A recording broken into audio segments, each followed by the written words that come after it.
I mean, I hard agree with that. I think this team, it's astounding they did as well as they did, considering the circumstances that went on, because they not only did they have to rebuild up the structure, the game plans on Haven as a map coming in, right?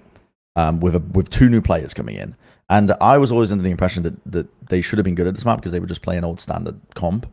But I think they took a risk experimenting with their Haven comp on a map that had just come in when I thought it should have been quite good for them. And the comp was ass. Like, fundamentally, it was just ass. They didn't have a standard Sentinel to hold passive map control on the defense half of Haven, and it's one of the biggest maps in the game. You need some level of passive map control. You can't spread 5 players. Doom Bros emo of just, huh? What am I looking at here?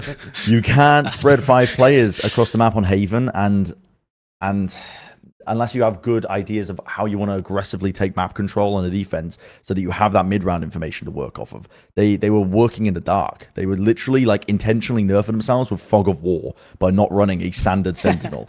And that number one is a backbreaker on a map that I thought fundamentally should have been quite good for NRG. They fixed the attack sides, but it's always going to be a mad scramble to try and improve the defensive halves on almost every map when you bring in new players. And also, fundamentally, it just probably comes down to the fact that their roles are a bit fucked. Like, they don't have a good standard duelist player. Like, Victor has been stepping up, don't get me wrong, on like Jet and whatnot when he was into that position. But it's clear that they looked at the roles and decided, like, Ethan on Yoru, it's a role that he has played in the past before. He'll be that factor for us. He can still support people and set us up with flashes, but he can, you know, he's a fantastic player, so he can step into that. But genuinely, it's amazing that they did as well as they did. And I was saying for the longest time, even...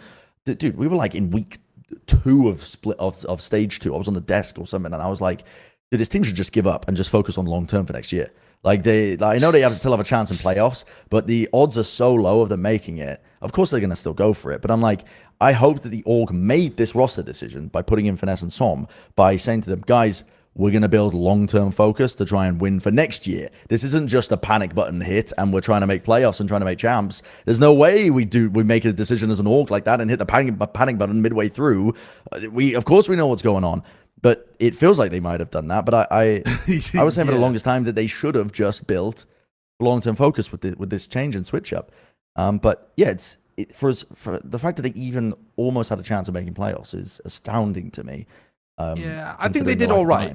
I think astounding, I would say, for like actually running at, like, doing a good run towards the end. Another little bit of glazing to throw in to just mix this up as well. Sorry, I didn't add this in. They had 3 matches to prep for in a week.